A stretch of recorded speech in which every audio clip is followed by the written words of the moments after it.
जैसे फिजिक्स के बहुत सारे ब्रांचेस हैं, मैकेनिक्स है, ऑप्टिक्स है, इलेक्ट्रोमैग्नेटिज्म है, क्वांटम फिजिक्स है, और भी ब्रांचेस होती हैं। मैंने मेन मेन का ही नाम लिखा है।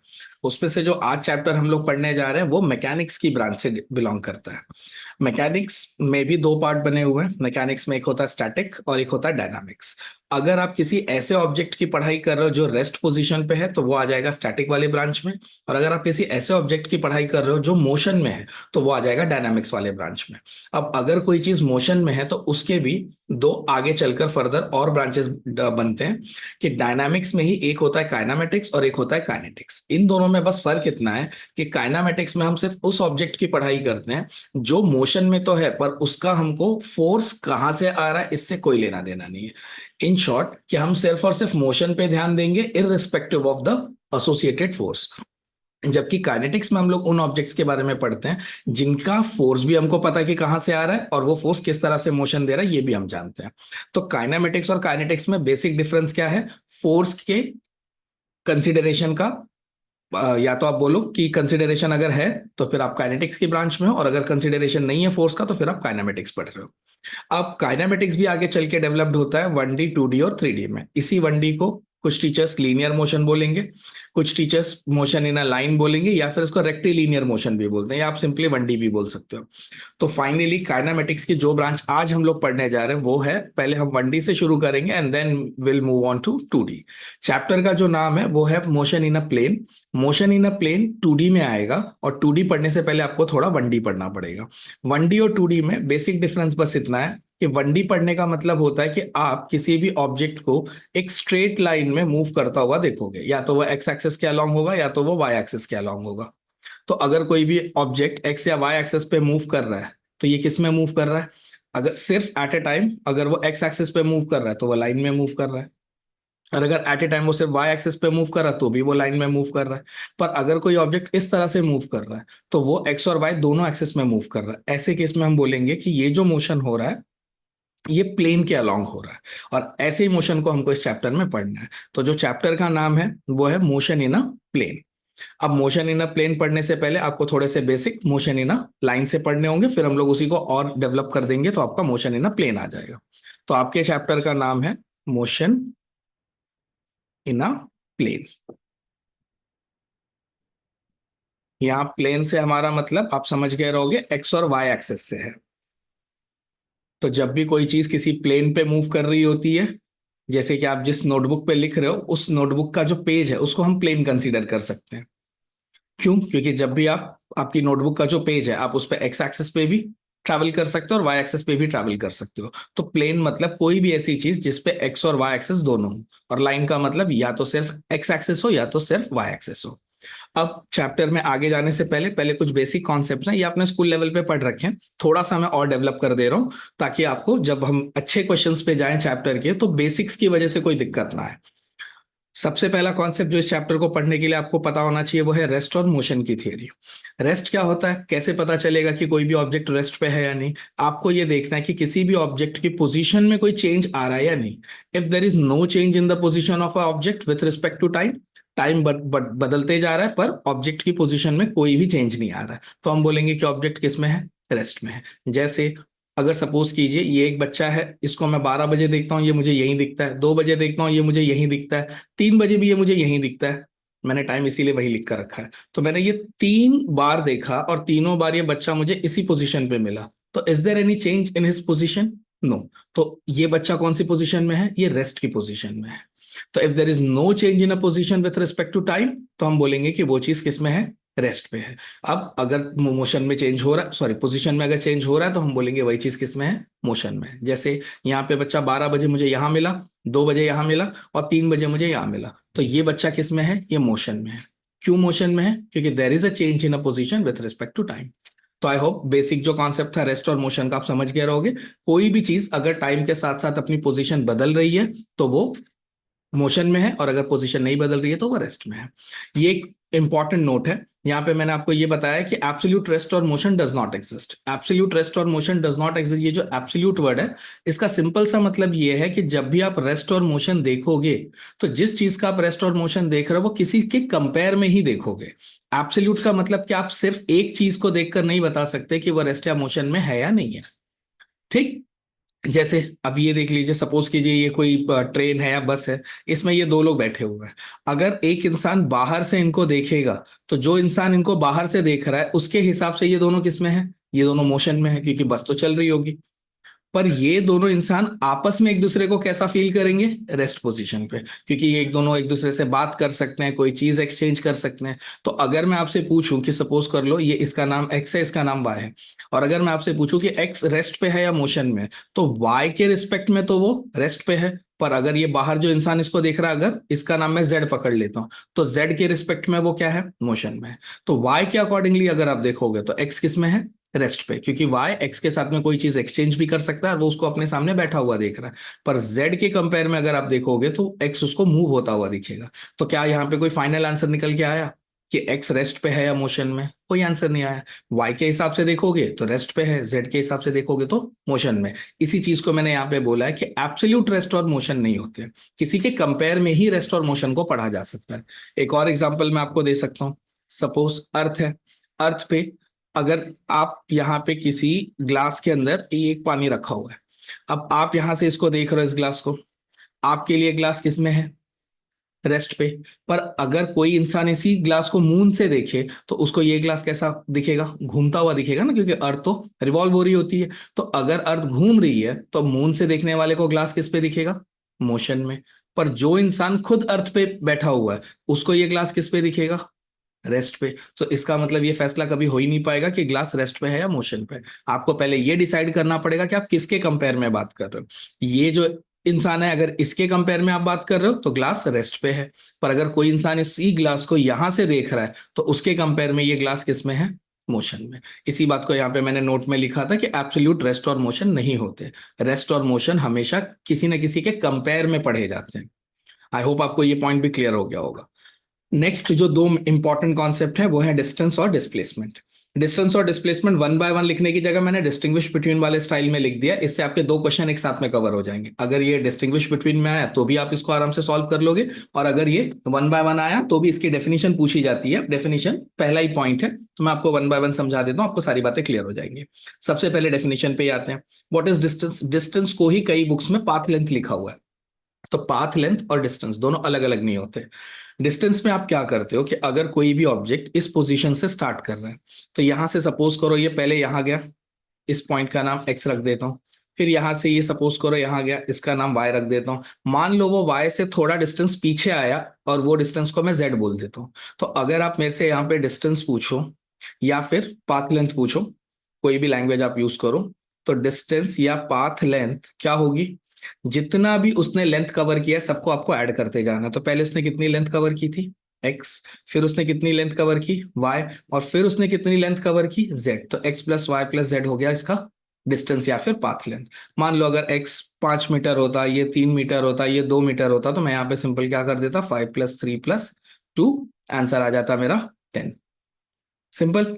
अब अगर इसी केस में मैं आपसे डिस्प्लेसमेंट पूछूं, जो मैंने लिखा है उसी केस में, तो डिस्प्लेसमेंट में हमेशा आप चेंज इन पोजीशन देखते हो। आप देखते हो कि जो भी ऑब्जेक्ट अंडर कंसिडरेशन है, जिस भी किसी ऑब्जेक्ट की हम पढ़ाई कर रहे हैं, उस ऑब्जेक्ट की पोजीशन में कितना चेंज आया है। तो जो अभी अभी मैंने आपको एग्जांपल दिया था उसमें ऑब्जेक्ट स्टार्टिंग में कहा था यहाँ पे, और फाइनली कहाँ है, यहाँ पे।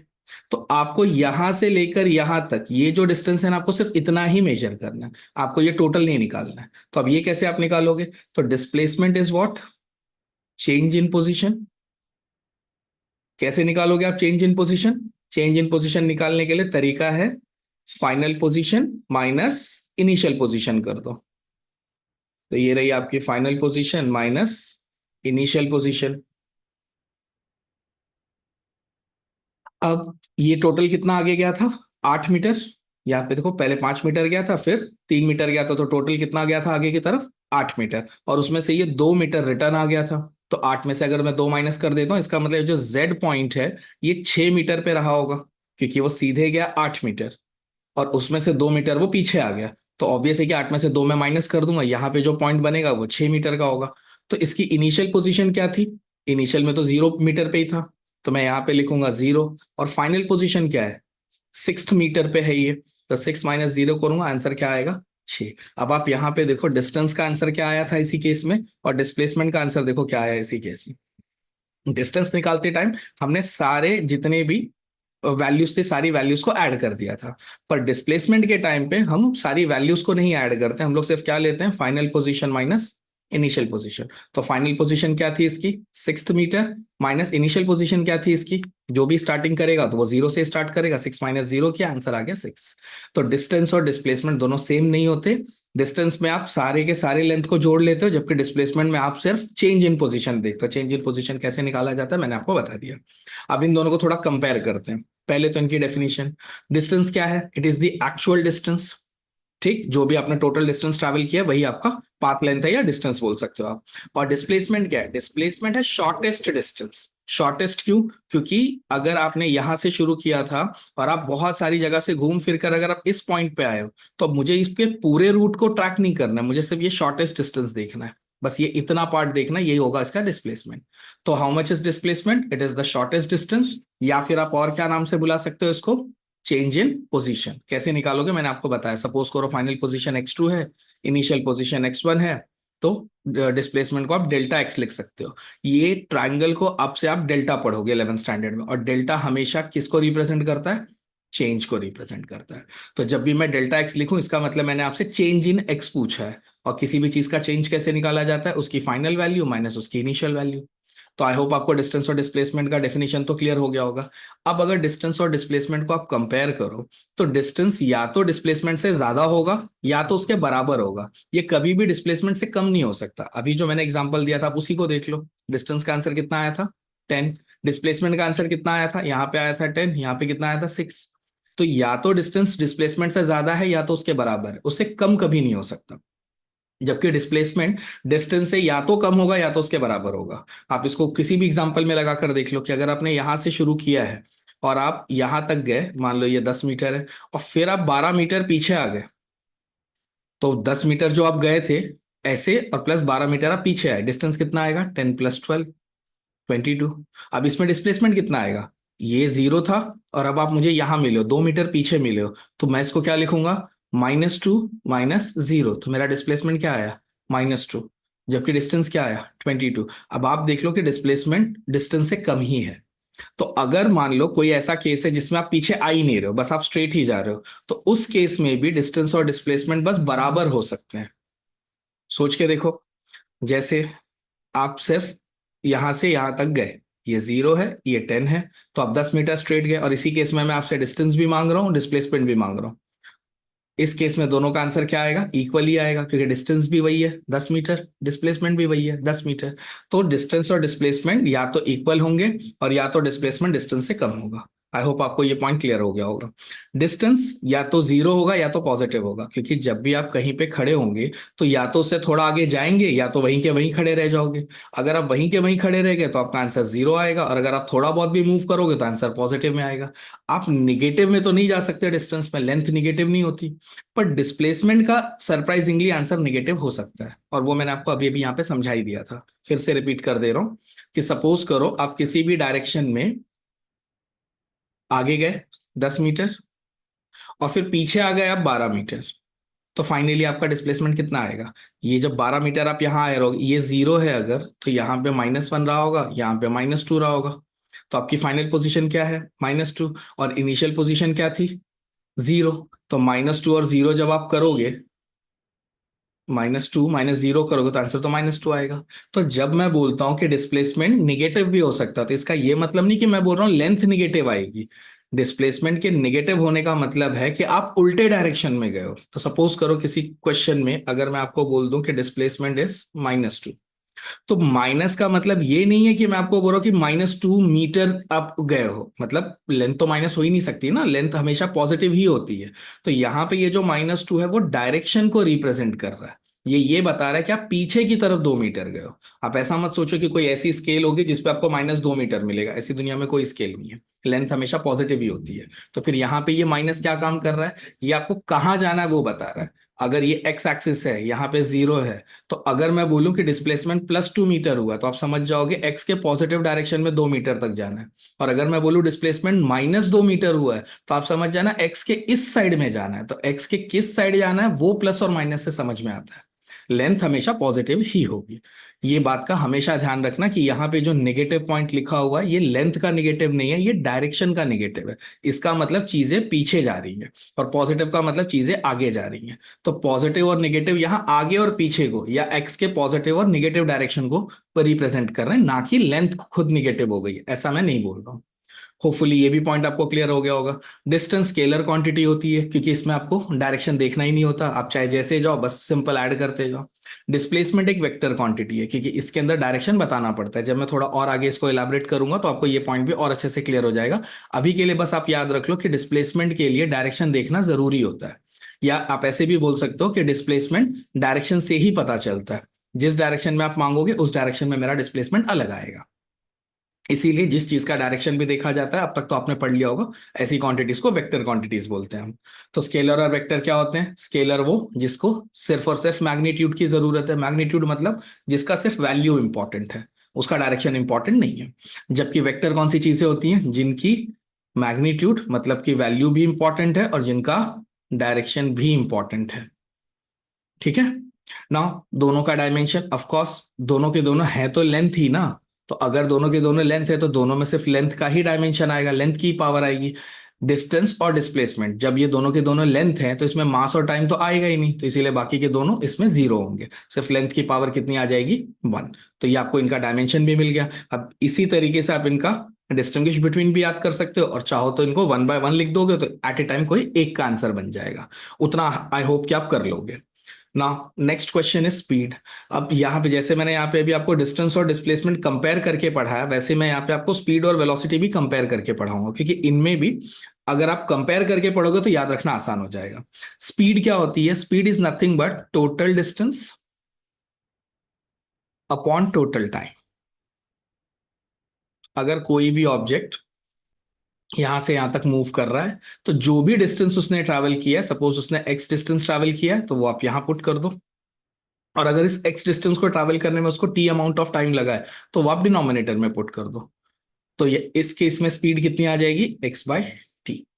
अब इसी की जगह पे अगर मैं आपको वेलोसिटी पूछूं तो वेलोसिटी और स्पीड में फर्क इतना है कि जैसे वहां पे डिस्टेंस देखा था, वहां पे यहां पे हम लोग उसकी जगह पे डिस्प्लेसमेंट देखेंगे।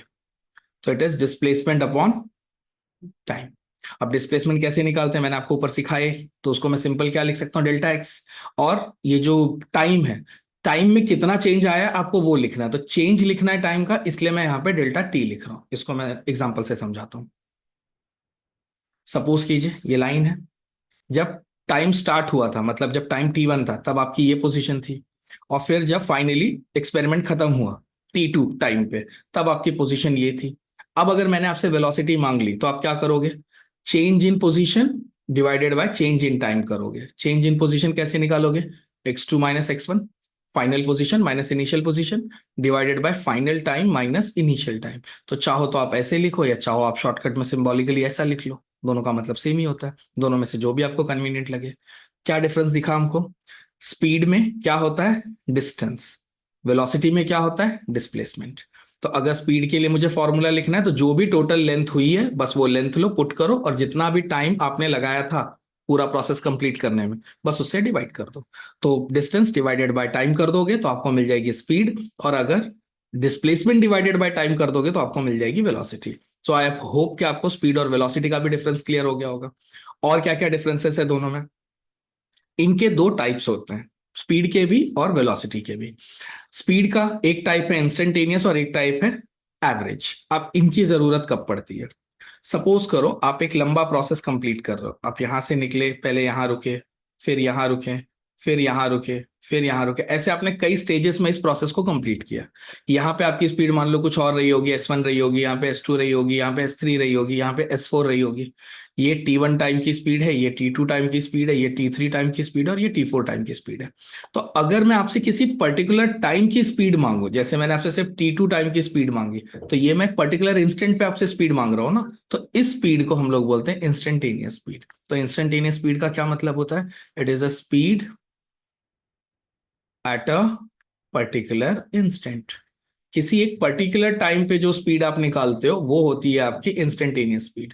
पर अगर मैं आपसे पूरी जर्नी कंप्लीट होने के बाद की स्पीड मांगू, मैं बोलूं कि आप यहां से शुरू किया था आपने और आप यहां पहुंचे, मुझे ये पूरे जर्नी की स्पीड दो, तो अब आप कैसे निकालोगे? एवरेज निकालना पड़ेगा अब आपको। एवरेज निकालने का क्या तरीका है? पहली वाली स्पीड प्लस दूसरी वाली स्पीड प्लस तीसरी वाली स्पीड प्लस चौथी वाली स्पीड डिवाइडेड बाय जो टाइम लगा है आपको, वो टाइम आप पूरा पुट कर दोगे, T3 प्लस T4। अब ये जो आंसर आप दे रहे हो, क्या ये आंसर T1 T2 T3 सबके लिए सेम होगा? इसको एक एग्जांपल से समझो। सपोज करो आप किसी एक पॉइंट से निकल रहे हो और आपने कुछ 10 किलोमीटर गाड़ी से ट्रैवल किया। क्या पॉसिबल है कि फर्स्ट किलोमीटर में आपकी जितनी स्पीड रही हो, सेकंड किलोमीटर में भी उतनी रहे, थर्ड में भी उतनी रहे, फोर्थ में भी उतनी रहे? Is it possible? नो।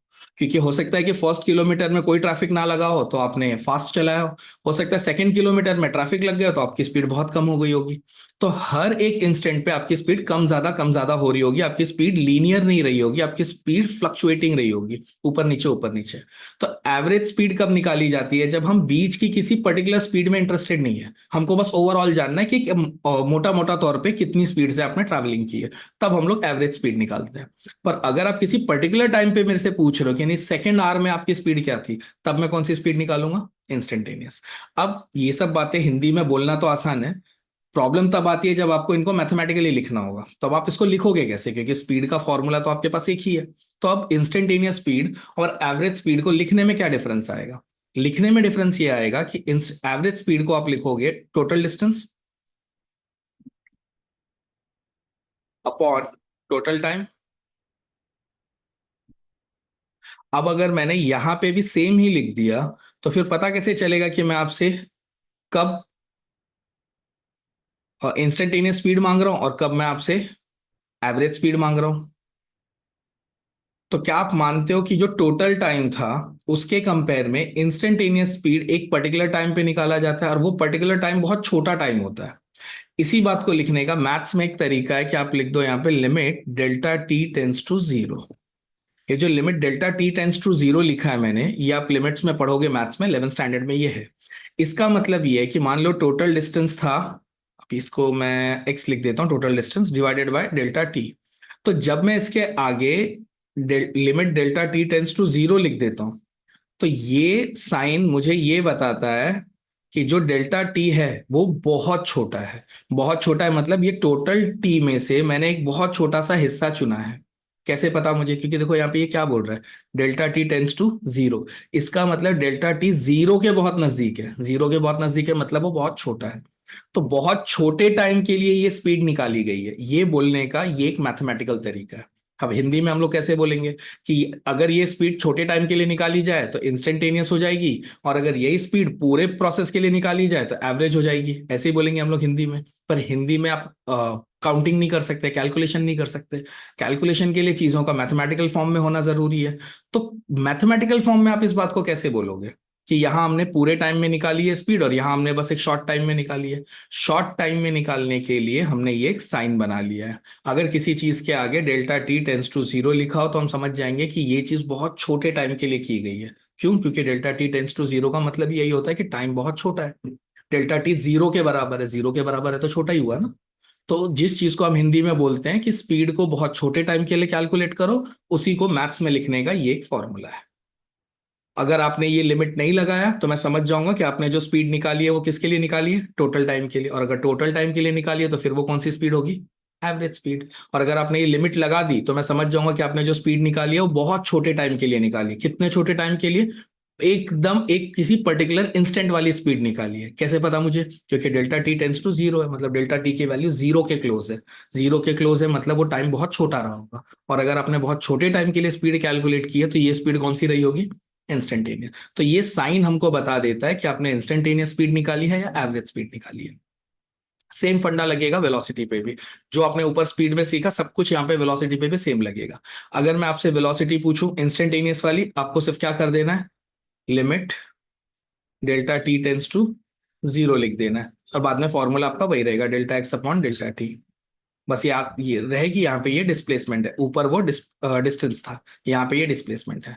अगर आप छोटे टाइम के लिए निकाल रहे हो तो वही हो जाएगा आपका इंस्टेंटेनियस वेलोसिटी, और अगर आप पूरे टाइम के लिए निकाल रहे हो तो वो हो जाएगा आपका एवरेज वेलोसिटी। पूरे टाइम के लिए निकाला है, ये कैसे पता चलेगा? लिमिट हटा दो, अगर आपने लिमिट हटा दी मतलब आपने टोटल टाइम लिया हुआ है, लिमिट लगा दी मतलब आपने बहुत छोटा टाइम लिया हुआ है।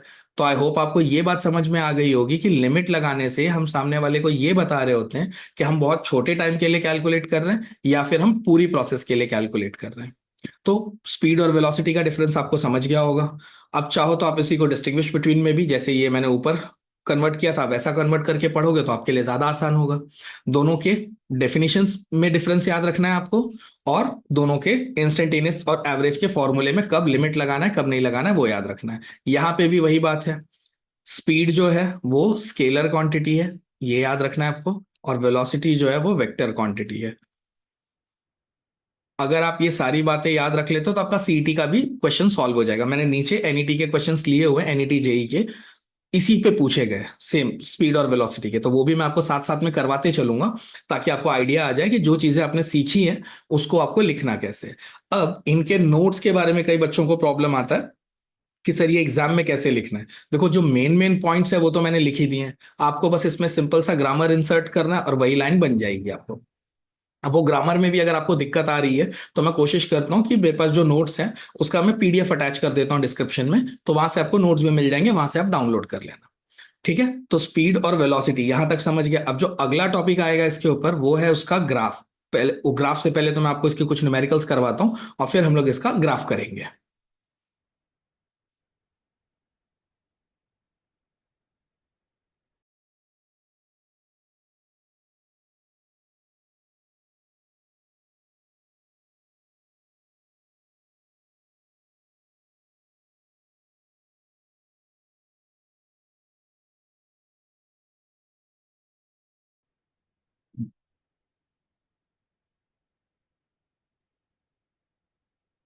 तो आज हम